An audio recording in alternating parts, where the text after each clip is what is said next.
We are live. We are live. This is gonna be another different. Greg said it. We're here on a Saturday morning. Usually we're getting ready to play. This is our second Friday game. So here we are. So this is a little different. I know a lot of games are going to be played today. Some Pac-12 games. CU is definitely not playing today. So we're just gonna get it in. It's a little different from starting on Sunday. But where do we start? You see the title. Coach Prime out there with the flu. Had some missing players. It was a different type of a game. It's like them Friday games that really exposed them late night games and Friday games. I don't think we had a good one yet. I mean, Stanford kind of started off as a decent game, how they started off, and then they didn't finish. So officially, all the games that have been played so far at nighttime, late night, I'm in the Eastern, so it's like 10:30, it's like 8:30 there. They clearly don't like it. Coach Prime clearly don't like it. So, of course, I had my suspicions because, just looking at the track record, it's some weird games and, how the players play in those games.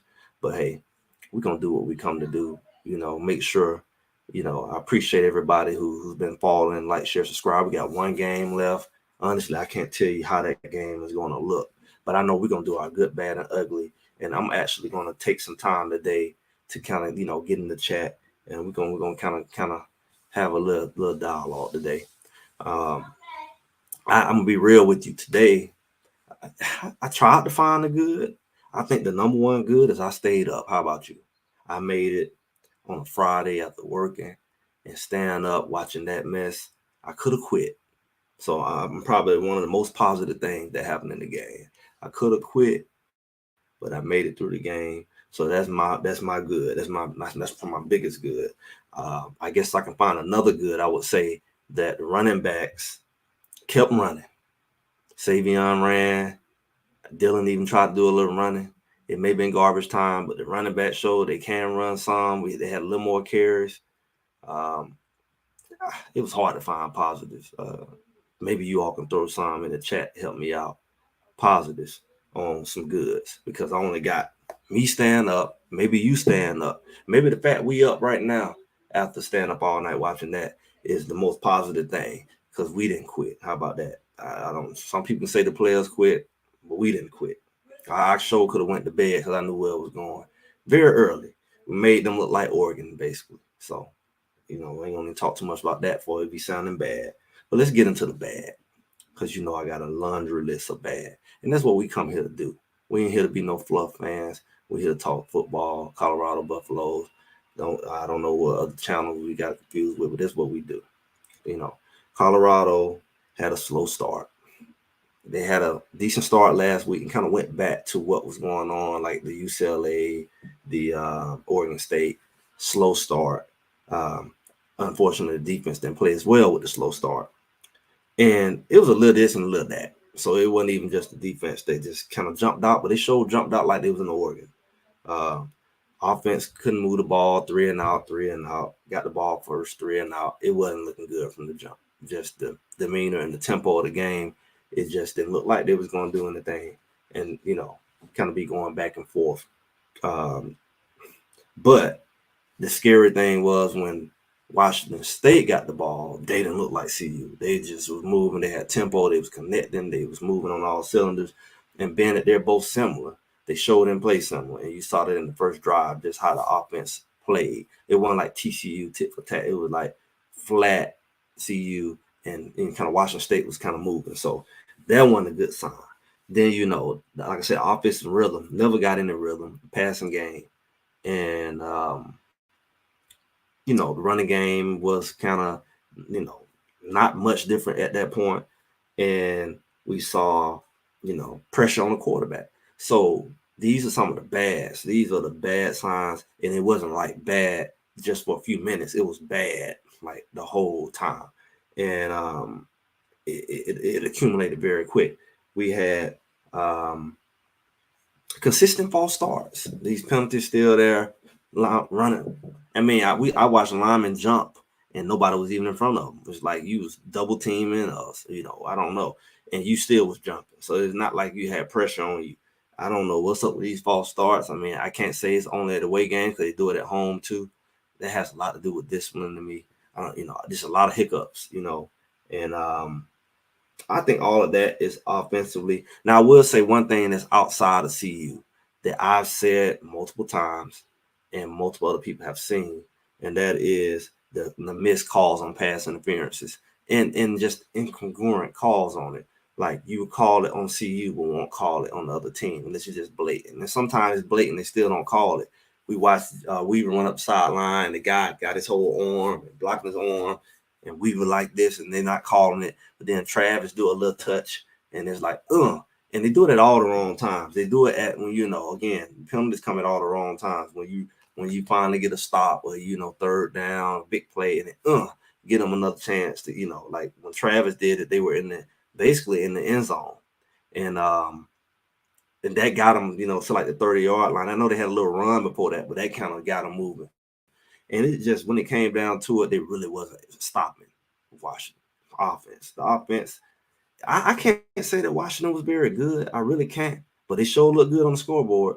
And they really didn't make a lot of mistakes. They really didn't make a lot of penalties. That's all it takes, especially when you're playing somebody who's playing garbage, really. Because they didn't make a lot of penalties. They didn't make a lot of mistakes. Like they wasn't dropping a lot of balls. They wasn't missing a lot of tackles. They wasn't creating a lot of turnovers. They had some. And you credit that to the defense, but it really wasn't like Washington was really just good like that.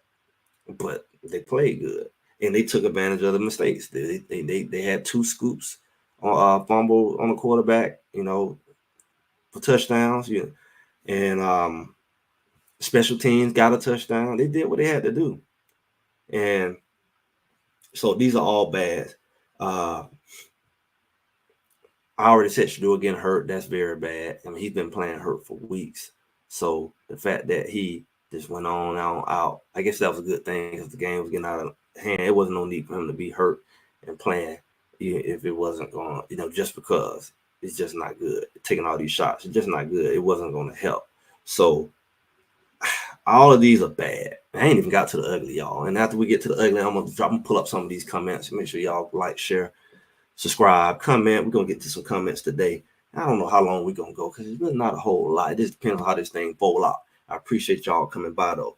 Cause man, I don't stay up all night. My energy not too low, but man, I'm all right. But man, I had to hit the gym this morning, so it's like it's whatever. I haven't even ate yet. So I'm gonna say it again. Another bad. Colorado's defense just has no second level. And some people had a hissy fit, or maybe they trick me. It doesn't really matter because that's not what I'm here for. Like it is what it is. I'm gonna say what it is. I'm here to support, but it is what it is. I'm not in La La Land. Colorado's defense has no second level whatsoever. Once again, the linebackers are obsolete. You might as well just be out there with 9 players. What they do, they line up only 2-3 yards behind the line, which is very, very elementary. You should be at least 5 yards off the ball. So at least you got time to read and you can see. You so close to the line. And then the first thing they do is they go and go and block the line. They go and block the line. The linemen don't block them. They go block the line. They literally go up and touch the lineman.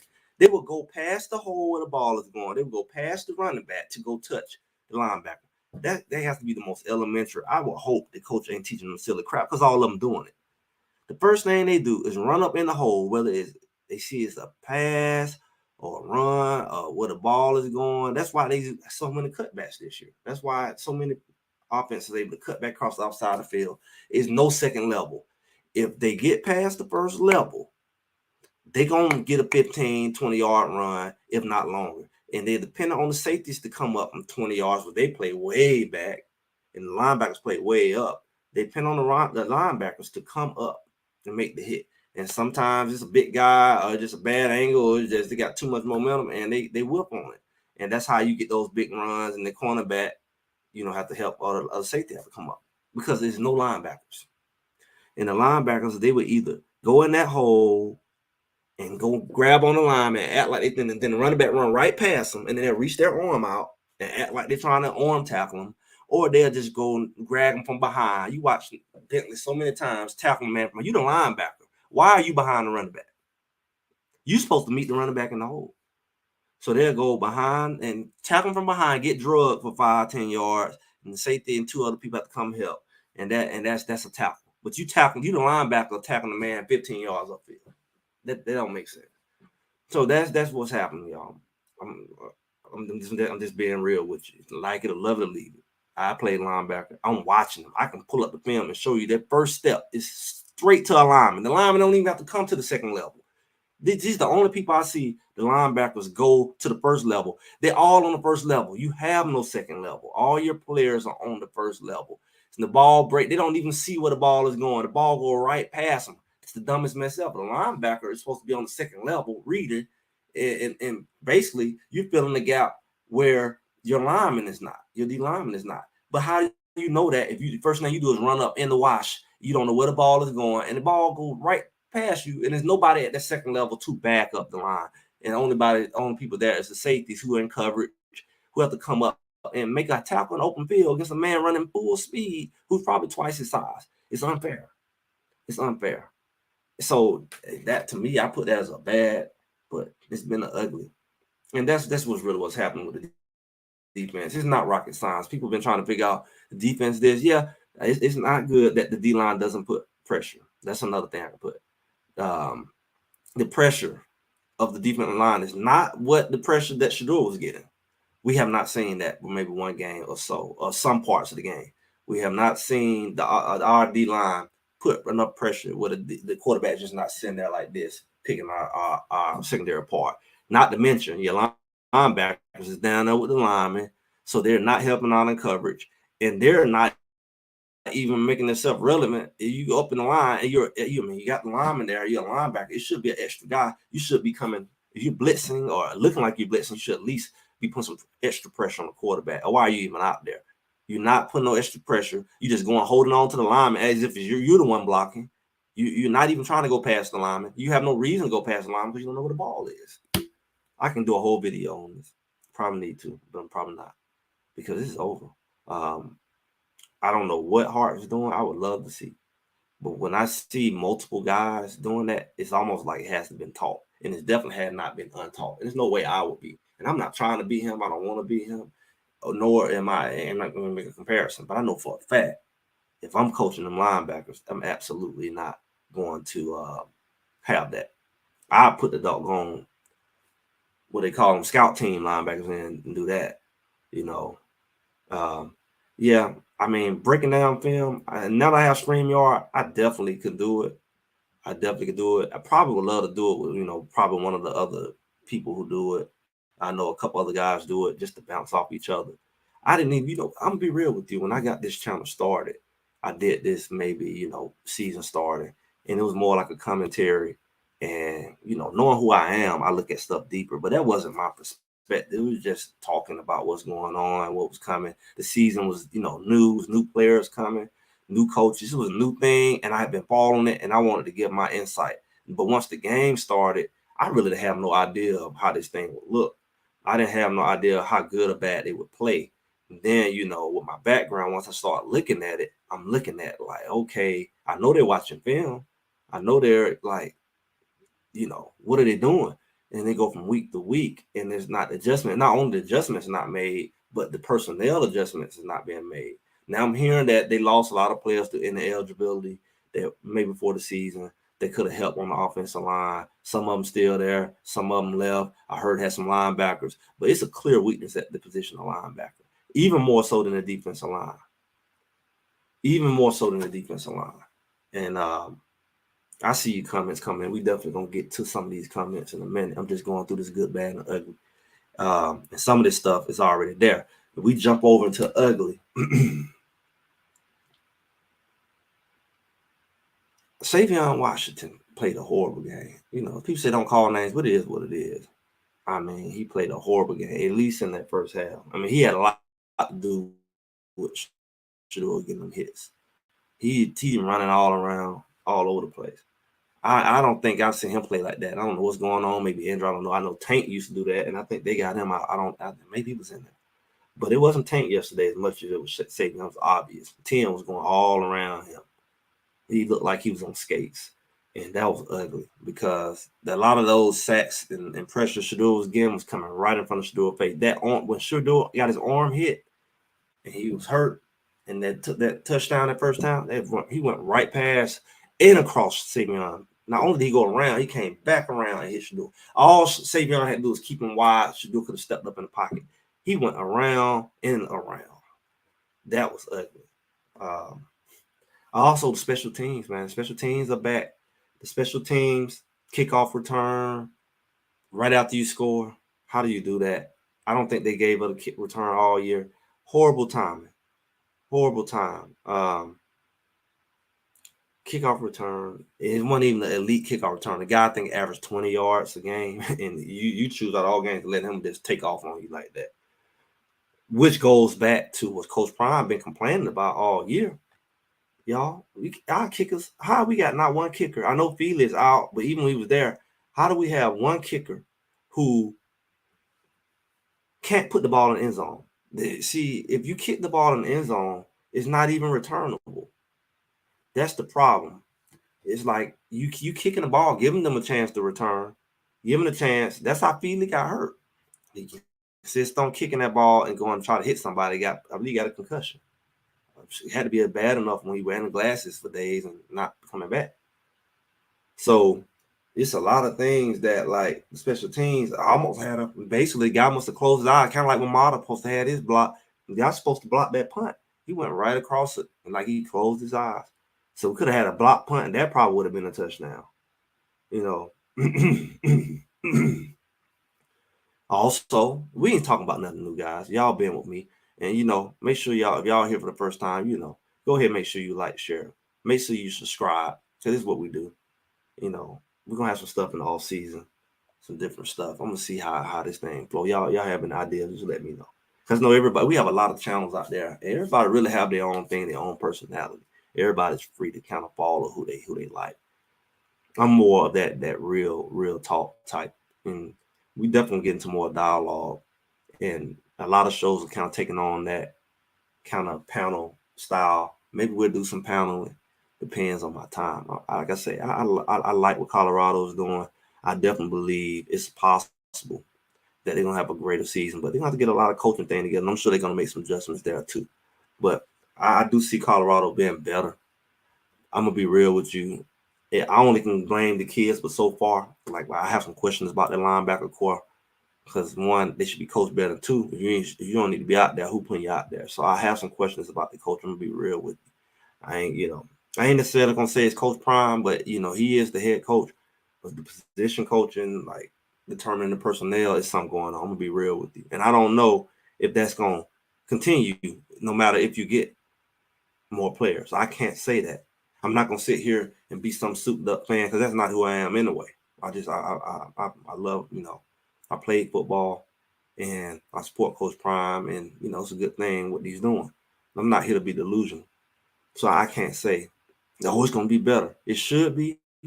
I think he should get better talent. And I believe that I do believe there's gonna be a big roster flip. And I think that a lot of that's gonna be what we talk about in the offseason. It's gonna be a large part. He had a lot of young talent, and he had some transfers that was young too, which may come back. But the way this season is ended, I feel like the players are a lot of players who maybe even a few games ago probably going to come back, is going to either leave or they're going to be forced to leave, and that's where it gets interesting to me. So you say this 95% going to come back. I think that's already been established, really. If it haven't been established before, it's now. I think it probably like 70, 75. Because, when things hit the fan, I believe people really, really start showing how they really feel. And that's one thing that losing does. I think losing does make people feel a certain kind of way. And some of those hidden feelings come out. Some of those guys who wanted to play but didn't get a chance to play may feel a certain kind of way. And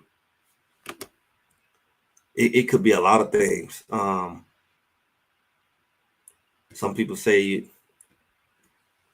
the coaching is what's the problem. The head coach is the problem. It could be I know the coordinator's leaving. I hear Coach Flea may be leaving or is leaving. So he's the running back guy that we've been complaining about what's going on with that rotation.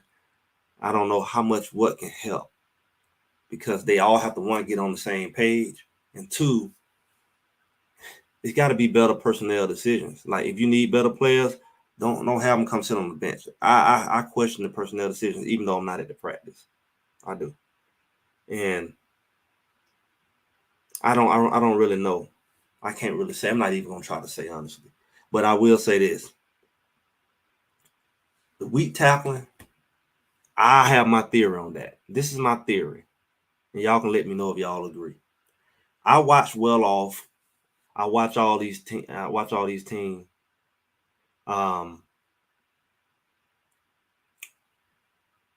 They don't really, ever since fall camp, they really stopped. They just stud up. They really don't tackle.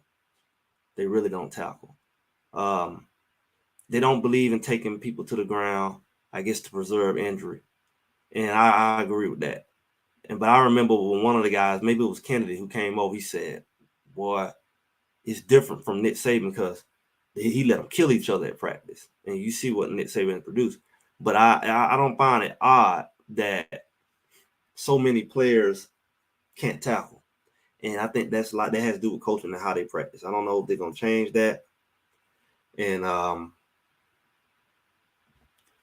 I believe, as a person who played football, when you don't, it shows. They'll hit you, but they don't know how to wrap up and they know how to take down because they don't do that at practice.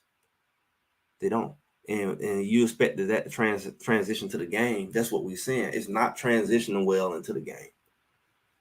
It's not transitioning well to the game. And that's been a consistent issue. So that's the ugly, man. I mean, they come up. I watched them get somebody, the lineman, get a little bitty running back in the backfield, hit him, boom, thud him up like Sam McCray came up, hit him, boom, 5 yard plus loss. And the guy bounced off, another lineman missed, another lineman, the guy break up and almost get a first down after getting hit in the backfield. This happens all the time.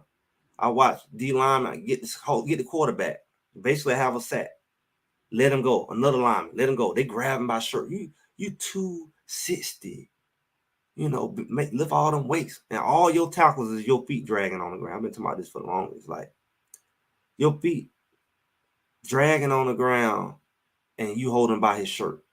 Like you're not hitting the man and driving through him with your legs. I watch Bentley. I watch him. I watch these boys hit people, and the first thing that leaves is their legs. Their legs leave, and they wrap their arms around, and the guy dragging them. They don't hit and drive and keep their legs moving.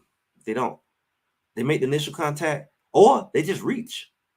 I'm surprised they ain't broke all their arms off because they reach. They don't hit with the shoulder pads and helmet. They reach. They reach. And we're going to get to these comments. Y'all give me a second. They reach on tackle. They, and then the people who do hit, they don't wrap up. And, it is what it is. I'm going to give y'all another big one. I know y'all been waiting on this. This is probably the biggest one that I've seen all year.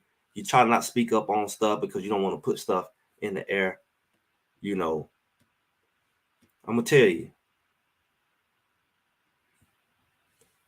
Having no quarterback backup, seeing such a big drop off in your quarterback,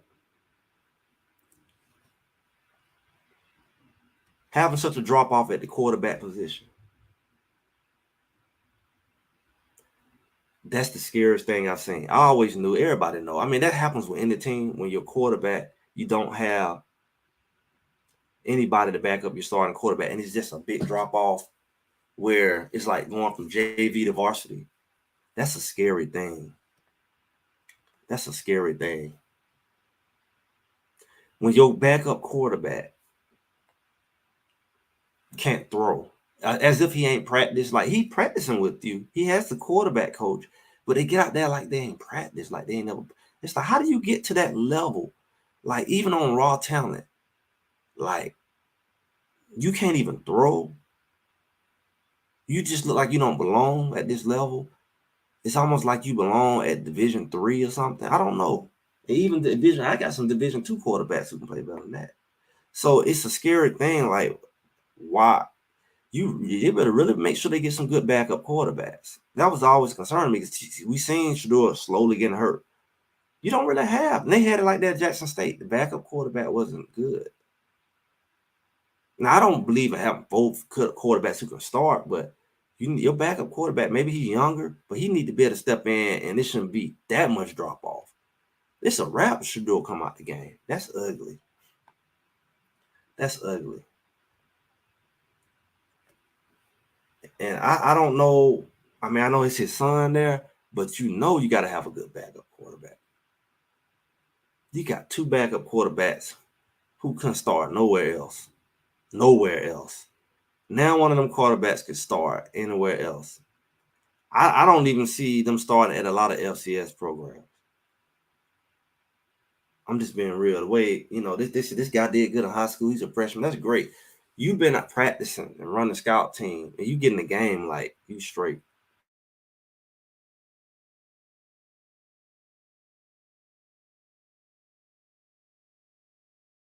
High school. I don't know. I know the line went on the ball any kind of way.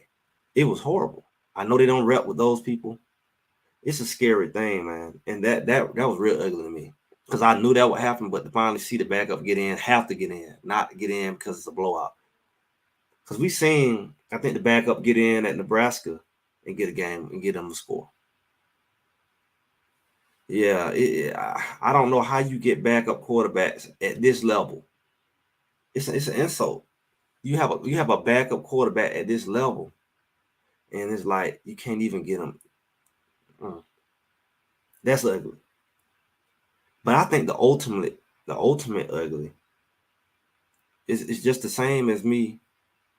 My good and my ugly is the same. I stayed to the end. It was ugly that I stayed in. I'm paying for it right now. Y'all see my energy? My energy level. And I'm thinking about I might go do the yard. I'm looking at the yard right now. I'm like, don't want to goddamn play with them leaves. Do I? What y'all doing y'all day? You don't have to watch no football. And y'all real football fans. Y'all better than me. Y'all probably gonna go watch Washington versus who they playing. I don't even care. I know Utah is playing. I'm not even trying to remember it. Y'all better than me. I'm gonna eat some lunch in a minute. And I'm gonna try to figure out what I'm gonna do with my day. Because I'm glad I got my day. I'm glad I don't have to wait till 6 o'clock or 10 o'clock or 2 o'clock to watch no 4-hour game and it be hot garbage. Who watching? What game y'all watching? That's that like it's like other channels. What y'all watching? It's bad. What game y'all watching? Georgia versus whoever. What y'all watching?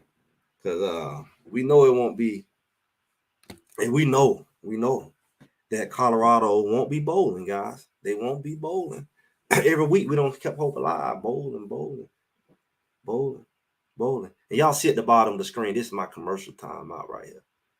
We got the cable cutter going with the Tanggula box. I got a couple people got them. I got a couple people put in the order. They went through. Look at it. We're running $50 off special. One thing about that Tanggula box, you can watch all the football you want because you ain't gonna miss no channel. You're gonna have NFL Network. You're gonna have all the Pac-12. I even have all the NBA channels. I found the Hawks game. I mean, y'all slipping. Y'all got to go ahead and text cable cutter to the number scrolling at the bottom here. 404-500-8451. It's in your best interest. It's probably even more valuable now the season's gonna be over, really, because you're not gonna miss any of the playoff games.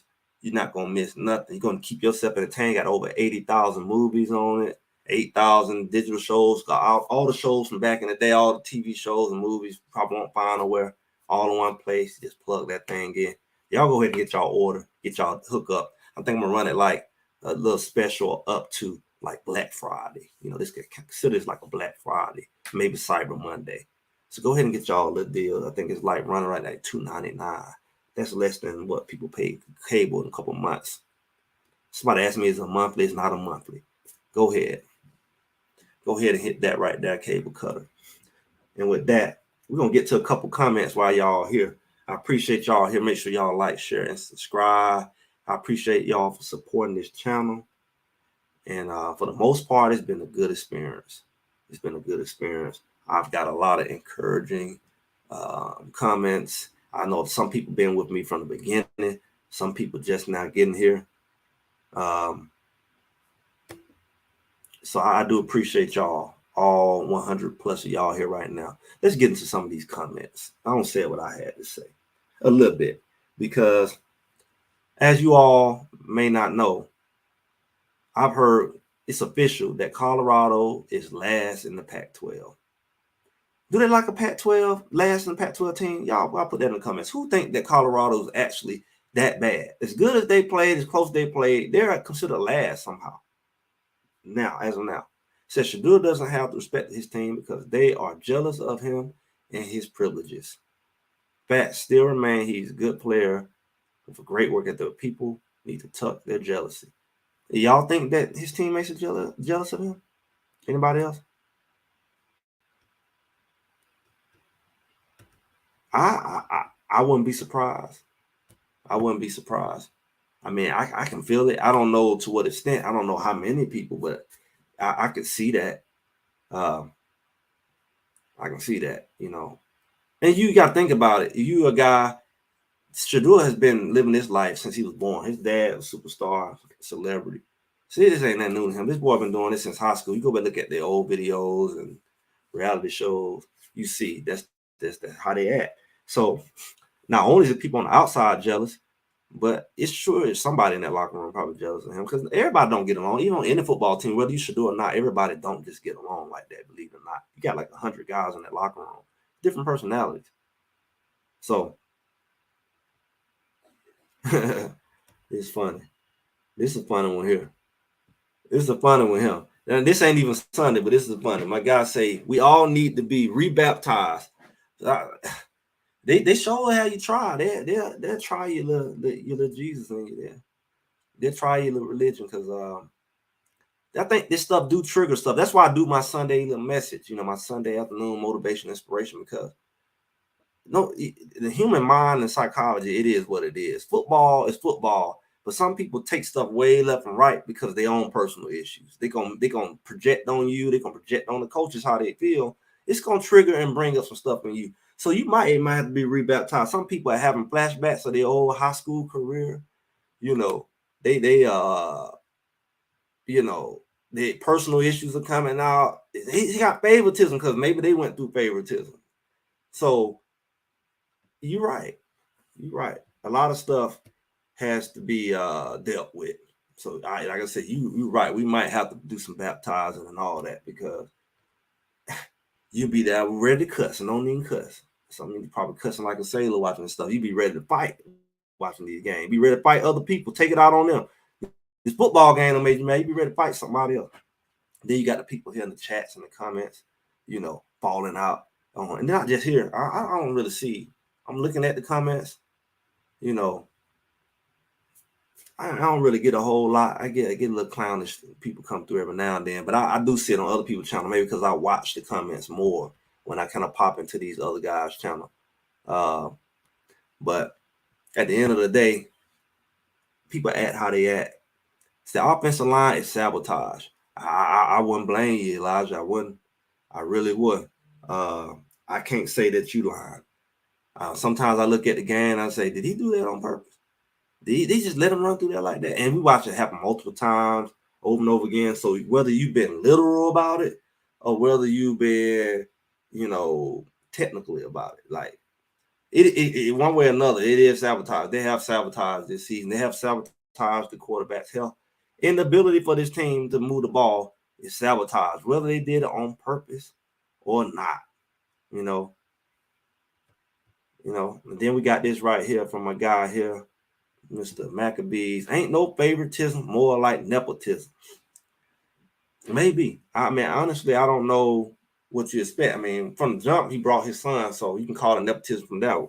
And you can say he wasn't good, but he was actually good.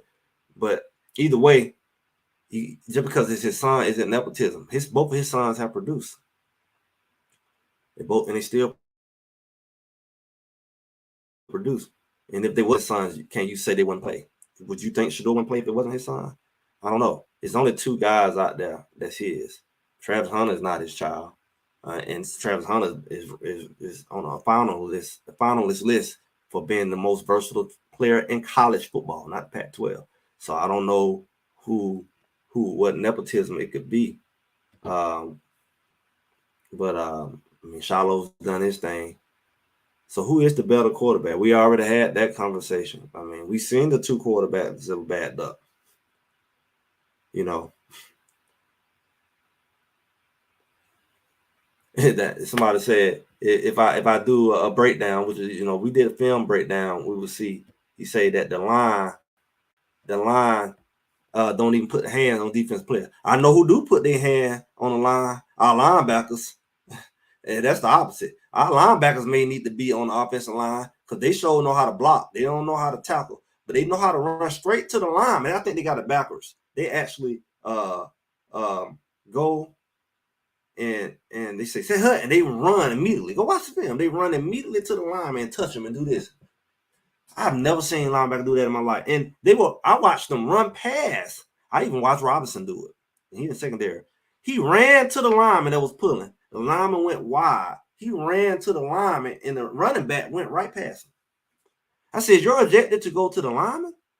Or is you ejected to tackle? Because I'm confused. Because it was a big hole right there. The lineman actually overran the hole. He ran to touch the lineman, and the running back went right by him. Robinson did that. So it ain't just the linebackers, but linebackers are professionals at it, guys. They are professionals at,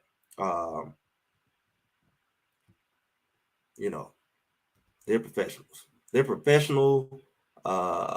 Take yourself out of the gamers. Yeah, we got a lot going on. I got Corey here to say I was with Prime, but the adversity reveals all. Now, one thing for sure, adversity gonna follow him. I don't know where y'all been. Hey, did you see him in Jackson State? Adversity gonna fall on him because one, who he is, he just intimidates and he triggers a lot of people, and then he talks a lot of junk. He's a salesman, so that helps to get eyeballs. But adversity's gonna fall on him. Then he got this faith. Now I don't know too many people who put their faith out there who don't get attacked, especially certain faiths, and you know what faith he has, and other faiths don't get attacked as much as his faith. Let's be real. So that draws attention too. That triggers people too, because they really want to attack that, so they just attack you. So he ain't gonna avoid no adversity. You look at the referees who really not even calling stuff, and they looking all odd and they inconsistent. And you can see the lack of congruency in how they're doing. So it's obvious that some people got stuff against him. It's obvious stuff going around about they talking about he gonna be leaving and interfering with his recruiting. And we watched early in the year the other teams are getting together, sharing film to help people beat him. It's obvious that everybody want to shoot at him and take him down. It ain't because they was good last year, so it's clearly about him. Even though he the new guy on the block, everybody, like I said, want to humble Coach Prime. Do y'all feel like they finally did it? Because that's what they've been saying since the beginning. He needs to be humble. I guess Dan Lannon don't need to be humble up there. He talking big up there, Oregon. Is anybody? I mean, he ain't got enough cameras on him. He was crying about not having the cameras. Let me see. I got one of my guys here. Hey man, love your show. I don't speak much, but this time I have to say it. 77 and 78 hasn't blocked anyone almost every game. Yeah, 77 kind of came in maybe the last few weeks. 78 is Washington. Washington is supposed to have been quote unquote the best lineman. A lot of people even argue and say lineman. Washington is the better lineman other than my boy Brown, Tyler Brown. And I don't think that's proven. But Washington came with the offensive coordinator, Sean Lewis. He came from Kent State. And he big old 6'8" dude. And he's a big guy. And he did decent early on. Like I said, I know he had a little injury on his foot. So I don't know his mobility has been affected. I'm not going to act like it. But he didn't block worth for nothing yesterday. He missed some blocks, but yesterday he was looking like the other guy on the other side. And y'all got to keep in mind, from what I hear, we got 3 guys who's supposed to play this year that's ineligible, who would have been starting, including Tyler Brown and Ward. One of the guys came from JSU, and another guy. And then I heard another one went back to Florida. Went to Florida. I came from Florida and went somewhere else. So it's been a lot of things that's worked against them. A lot of NCAA stuff. When you bring a guy, I would think you've done your research and maybe some other things. Maybe it'll come out in this wonderful documentary that's coming out in the next couple of weeks. I'm thinking in the next couple of weeks. I don't know how juicy this thing gonna be, but everybody gonna be watching for it because they're gonna hope that they find some answers in that Amazon Coach Prime documentary. Because it's going to be a lot of questions that a lot of people have that they hope to see because our media ain't covering it.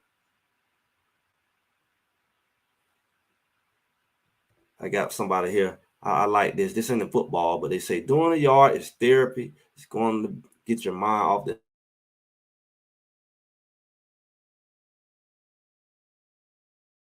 negative time. I have other stuff to do. But I mean, some of my best ideas come from being in the yard, cutting grass. You know, it is a good thing. Get you some vitamin D. And you see your yard was raggedy before you got it, and you see it looks better when you're done. It is a fulfillment component. But man, when you spend 4, 5, 6 hours and it just time just go like that, you don't get it back. That's sometimes you feel bad, especially on your Saturday. But you know, it's holiday break coming up next week, so I'm looking at them leaves out there. It is blowing, and half of that make me not want to go out there because you know they're gonna be blowing a little tornado around, and it's like I hate picking up the leaves and then they fall right back down. So I might just touch it up a little bit. And try not to be a perfectionist with that yard because my roof got straw all on it. You gotta get to work. But like I said, I appreciate y'all. Thank y'all. I'm a what do you call it? I'm a project. Thank y'all for subscribing. I'm sure all of y'all on here have subscribed and hit that like button. I'm going to thank you right now because you've already done it. I'm not asking you. I know you've done it. I know if you're here right now, I know you hit that like button and I know you subscribe. I know about 100 y'all have subscribed, right? I just know that. I thank y'all in advance. Let me see. Give me some more comments. Keep them comments coming. I like this StreamYard. What y'all think about it? The StreamYard is I put somebody on the StreamYard years ago, and I'm the one just now getting on to it. And it's something. They were talking about Savion Washington as an NFL prospect before the season. I don't know what they were smoking, but he's not good out. They said that about Tank too. They're just big old guys, and he did decent at the other level. I don't know, man. I feel like a lot of these linemen have hurt their NFL potential, man, especially these last few games. I feel like a lot of these guys have hurt their potential. I mean, their draft potential. These linemen, I would not want to be on TV associated with this line. The way everybody been dogging this line, if anybody, you play for Colorado, it's like that automatically knock some points off my draft potential or my money. I feel like just the negativity associated with this line. Even if you playing good, it's like I don't know. But I don't want to be associated with this line if I'm trying to get drafted. I kid you not.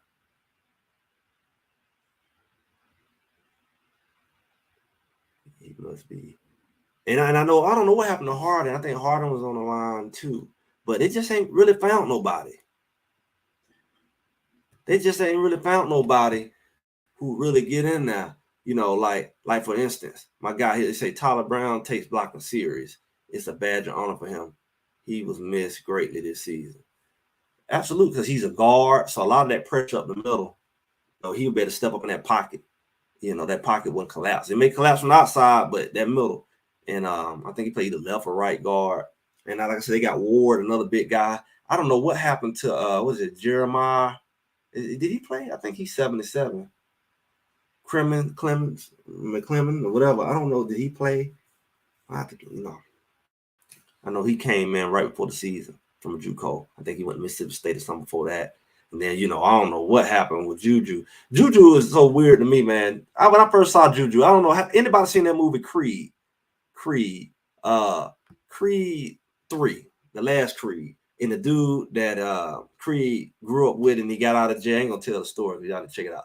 Dude come out, he just look crazy, and he's like making all them faces, and he just want opportunity. Juju always remind me of that dude. He's just making all them faces, and Juju just got them faces, how he be talking, and he's just so articulate about his position. The guy knew boxing, he just got out of jail. Juju act like a dude straight out of jail. And I was hoping he was gonna make it through the season, but that crazy or something in him just couldn't. You dealing with Coach Prime and Harden. They got a short leash. They're all extra old school how they deal with people. So I just knew Juju. they liked them for, I guess, a couple weeks, and that crazy, sometimes people can't hide that crazy, and it just didn't work.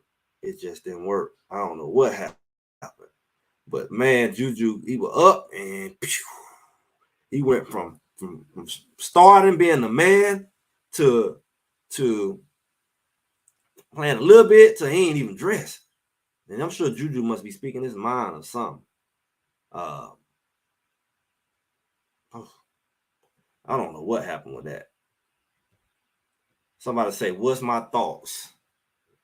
Big Worm, not Big Perm, Big Worm. What's my thoughts on the game in totality? Man, the totality of the game, you summarize the game up. They didn't come to play. They talked it. And like I said, they seem to not have come to play any of them late games. They seem to not come to play in these late games lately. They just be out here just playing like they sleep. And they ain't showed up yet. So I can't really eat. I mean, you would have said it was Stanford, but look how they ended that game. Ain't none of them late games and none of them Friday games been good for them. So that's what I would say. They just didn't come to play. And I think the score showed it. They let somebody beat them like they was Oregon. Let's see. About 4. I clicked the wrong thing. CU fans are eating their words. I don't know if it's a troll, but he getting some airtime today. Eating words. What his team really was. I mean, you can say that now. I mean, that's what I put. It's like this team was projected to be so sorry. It was like wishful thinking. Like they're gonna be 1-11.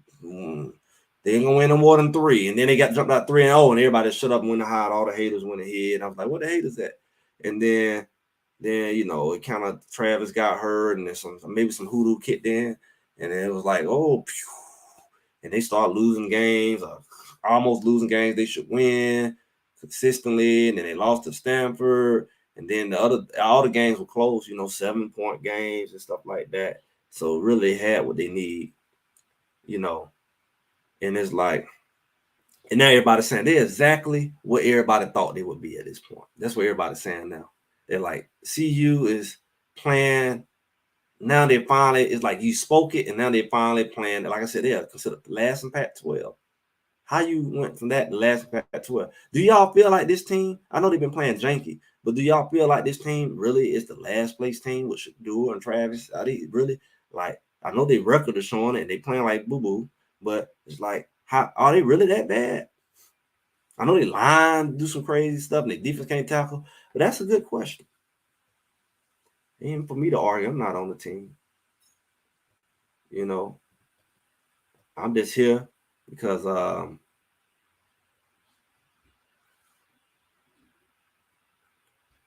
it's something going on. I mean, it is what it is. Something's going on.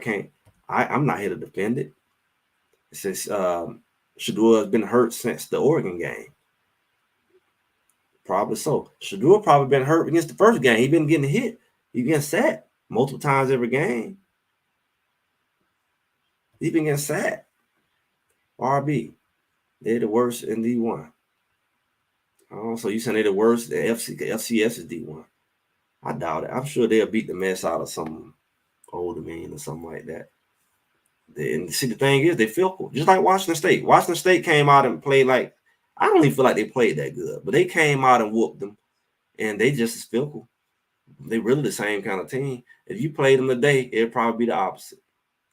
CU probably come out and whoop Washington. They both is bipolar. A lot of these teams are bipolar like that, believe it or not. CU can play like they played last week, put up 30-some points, and then they play like they played this week. The defense can play like they played against UCLA and Oregon State, or they can play like they played this week. They ain't never been consistent. That's been the cry from Coach Prime. Put it all together, play a full game. One game they tackling good, another game they not. One game the secondary getting toasted the whole game, another thing they shutting it down. One game, they passing all the plays, and another game, Shador's getting sacked every other play. It is what it is. So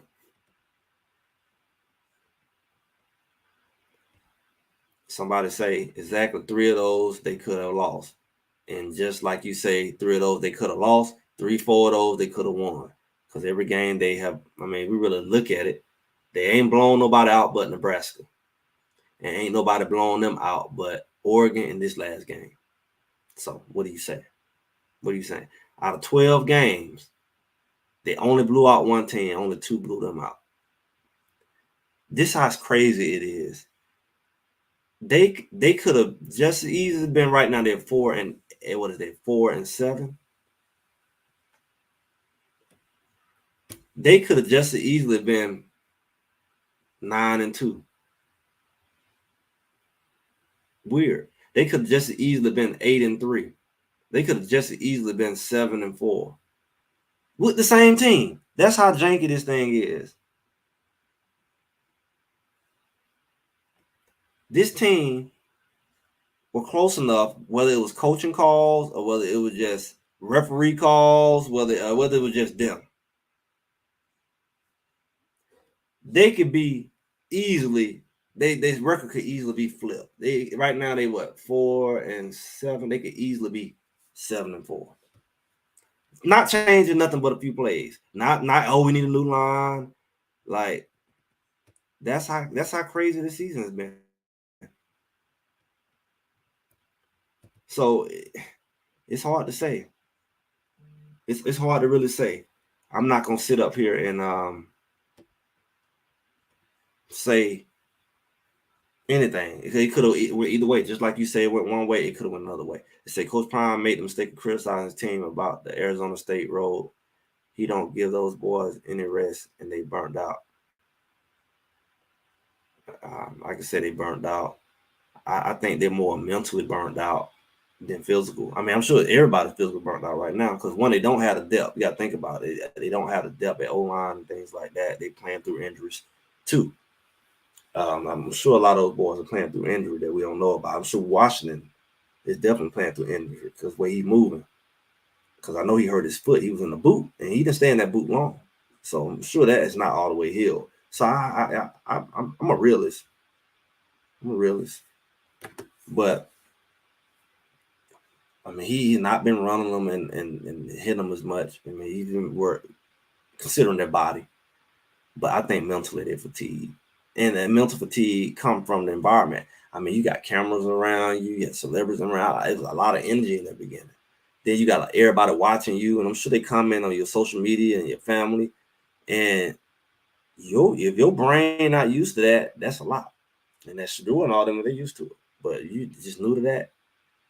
Especially you were eating it up. Like, yeah. Like a Jimmy Horn. I think that's stuff that's wore Jimmy Horn down. Jimmy Horn is like he out of it. He's been out of it for a minute. Because it got so much emotion involved in that. And I believe that that's what's going on. And that's why it should be somewhat easier for them next year.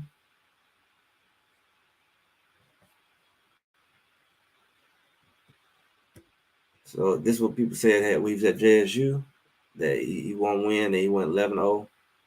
Yeah. One thing for sure, he never got beat this bad at JSU. And then, like I said, his record could easily be 7-4 right now, 8-3. Just from the closeness. Even he just won. If he had won Stanford, take that back. If he had went on and won Oregon State, take that back. Arizona, those 3. If you add those 3 back, he's 7. He's 7-4.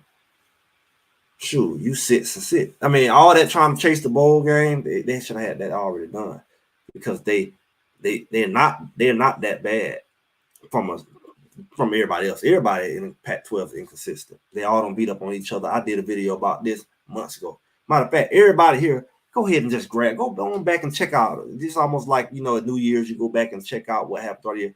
Go back and check out my videos for all y'all new. We've been talking about this a long time. A lot of this stuff happened. I told y'all what happened. I projected a lot of positivity in the first few games, and it happened. But the challenges, I've always been real about it. Go ahead and check out the video. I got over 100 videos. I can't believe it. I've been doing this thing a long time. I didn't, this season. I've been consistent. A lot of y'all been going with me. I just didn't pop up doing this. And like I say, I appreciate y'all. And if y'all definitely still here and haven't liked, share, and subscribe, what are we waiting on, guys? Go ahead. go ahead and hit me with some. Help me out. Help me out. I'm tired. And I'm about to eat. I'm about to go in a minute. Get a couple more comments in. Y'all see that again, Tanggula box. I see somebody just hit me. Go ahead, get your Tanggula box. I don't know. I'm not playing. Cable cutter 44500-8451. It will be the best investment you got. I have one. I watch the game on it. When they have them games on ESPN and they want to hold up the game, they say, well, it's going to start on ESPN News or whatever. I'm able to see the game from the beginning and see the commentary instead of wait for a sorry basketball game to end. I got all the ESPN channels. I got all the NFL, all the baseball. And I want to watch cricket, I can watch it. Bollywood, you name it. There's no sports channel I don't have on that box for less than $300. But y'all can go spend $150, $200 a month on some cable and don't even have all the channels. And then don't tell me you got football, because football ain't got all the channels. Ain't nobody giving you a cable package out there this day and time without leaving something out to make you pay additional. Okay, you're going to pay additional for the NFL network. And you know, you like me, I don't watch enough TV. I'm not going to pay $200 a month for cable. I'm not going to do it because I'm just going to watch a little game or two. And I'm going to go out here and I'm going to do this, y'all. I got business to do. I got some business stuff I need to handle, some real estate. I mean, I don't have time to sit in front of the TV. I'm not going to pay $200 a month just to watch a football game once a week. But I go ahead and drop $200-$300 on my box and not have no monthly bill. Come on, guys. Y'all some smart people. Go ahead and hit Cable Cutter. This is my sponsor, Tanggula. 404-500-8451. Get it for yourself for Christmas. Get it for somebody for Christmas. Do it. That's the best gift you can give. Y'all gonna have the best holiday with this box. Y'all look at it. It got too many movies on there. 80,000 movies, 8,000 TV shows you ain't seen in forever on demand. All the TV channels. This is gonna be the best holiday ever. Y'all go ahead and get y'all a box before Christmas, whatever. And I got a little $50 off on like a little Black Friday, whatever you want to call it. We're gonna run it up. We're gonna run it up to Cyber Monday. Go ahead and get your savings. I think about $2.99. Can't beat it. Can't beat it. Go ahead and get that. But with that, y'all, let me see. Let's say coach has been out coach every game. They won 4 and lost 7. Yeah, that's a fact. It's a fact that they lost. Out of them 7, probably about 6 of them was about 5 of them was by a touchdown. That's also a fact too. They say next, what they say right here? They talking junk right here. Next year gonna be the same old hot garbage. I hope not. I hope not. But I can't say it's not possible, because if you ain't being real with yourself in life, if it's other issues going on other than players and that you ain't dealt with, I can't say it is ain't. Then that could be a problem. And then you can have some of the same issues. I know the referee's gonna behave. The referee's gonna behave. I know that. The media gonna behave. You gonna get haters ain't going nowhere. And there is such thing as haters for y'all who want to say that it is. I'm sorry. There's no debate. Jimmy Horn is different. I think he has some stuff going on at the house. I don't know what's going on with his family. I know something's going on. I just don't know what it is. I've heard some stuff going on, and I don't know. But the expectations will be higher, and he got to produce next year. People kind of gave him out this year, even though he's like, we're going to win now. Everybody said, hey. So, let's say, Greg, case no posted on that something. Let's say.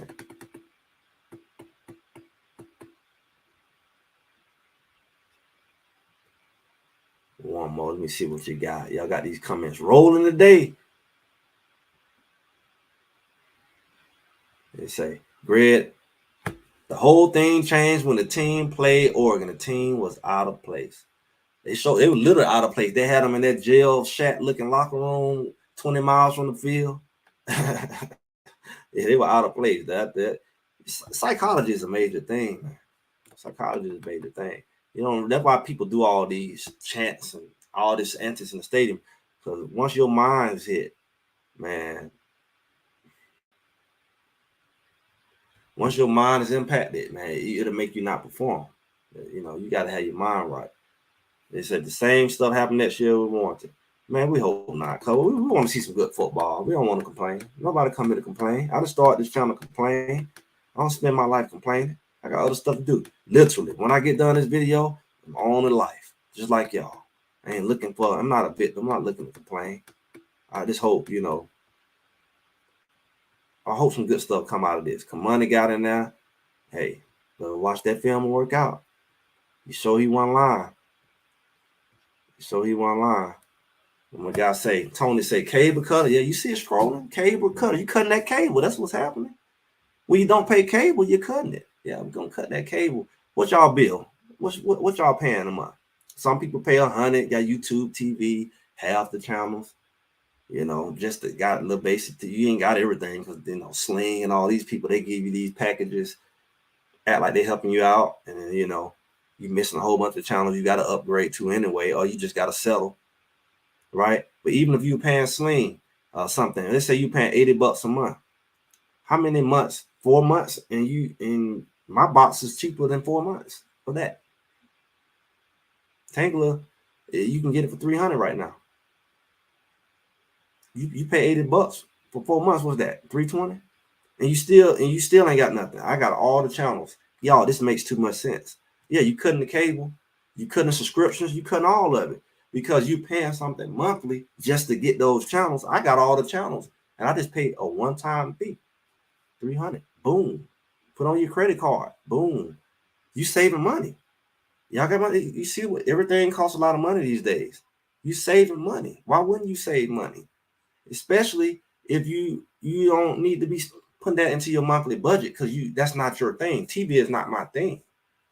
So I don't need to spend my money on monthly or something, and I don't even get all the channels. I still got Pac-12, you know, it's not on your cable. Now you got to go get FUBU subscription every other week when they were playing Pac-12 games. I had all the Pac-12 channels. All of them. Right here on this box. So that's what I mean, cable cutter, as you see scrolling right there. Go ahead and get it. All the live channels, you know, sports channels, all that good stuff. That's exactly what I mean. Appreciate the question. But with that, y'all, man, y'all don't hit this thing right. I appreciate all these comments. I can't even catch up with all of them. I see y'all see it in the chat. Whoa, what do you say? Somebody asked me something right here. Y'all fast. Where do you go to for the box? Just go ahead and text it, and I'll give you the information. Go ahead and text 404-500-8451. And what I'm gonna do, I'm gonna send you like a little link, like an invoice link. And when you pay your invoice, have it shipped right to you, right to your house. Boom, you'll have it within a few days. I had a guy get it real quick. I think the first time we had a Pac-12 game, so it can come pretty quick. You might even get it. I don't know about the holidays. I mean, before Thanksgiving, but hey, it's worth a try. You know, this postal stuff gonna be slowing up next week. Somebody said put the link in the description. There's no link. The link is cable cutter to 404-500. But I probably do add it to the subscription. I should on video subscription. You're right. On some of the videos I do. So y'all, I appreciate y'all. Don't help y'all up. I know some of y'all need a nap. I know I do, but I ain't gonna get one. But y'all make sure y'all like, share, subscribe. I appreciate y'all time here. I enjoyed this. Y'all enjoy the rest of y'all weekend. Y'all have a great Thanksgiving coming up next week. And I'll see y'all. Talk to y'all soon. Have a good one.